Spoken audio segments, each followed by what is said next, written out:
In the Democratic Republic of Congo, a decade of fighting and hardship has left more than 5 million people dead. But for countless women and girls, a particular horror stalks them: rape and its legacy of shame. In Congo, sexual violence has become a weapon of war. Tens of thousands of women have been attacked and raped in their fields, in their homes, in front of their families. I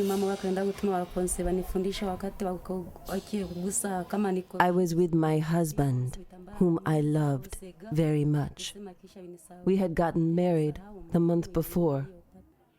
They took me outside and made me sit in a chair.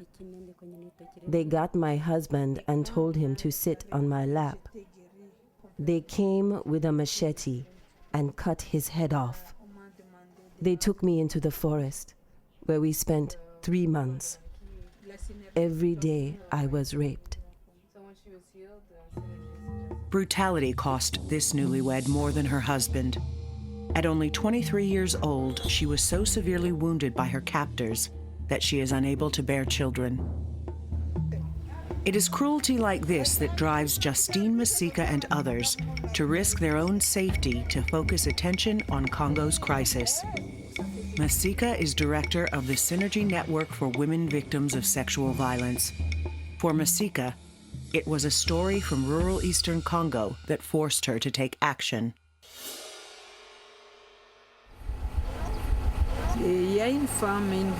There was a woman who was raped in Walikale, about 300 kilometers from here. An old woman, 80 years old. She was left in the fields. A hunter saw her and brought her to the village. Once they got to the Goma hospital, they couldn't help her because she didn't have money. Then she died.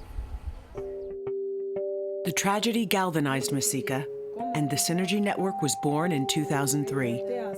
With Oxfam's support, it has helped more than 7,000 women and girls, some as young as 10 months old, to cope with the trauma of sexual violence. Now this violence is beginning to corrode community life. Villagers report abductions and rapes by civilians whose crimes go unpunished. In Congo, as in many cultures, rape not only degrades the victims, but also humiliates husbands and communities. The survivors are often shunned. The big problem we have is the acceptance of the woman who has been sexually violated back into the community. You can't de-traumatize the women without the help of her family and community. We try to show the community that the women didn't want to be sexually abused. It wasn't her choice. Challenging these trends is dangerous work. Last year, 6 men came to Masika's house and tortured her daughters, both in their early 20s.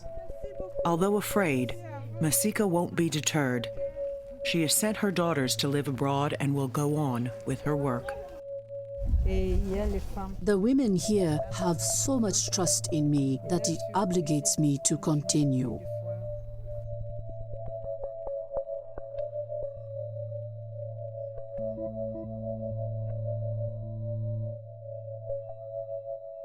Still, the situation is getting worse.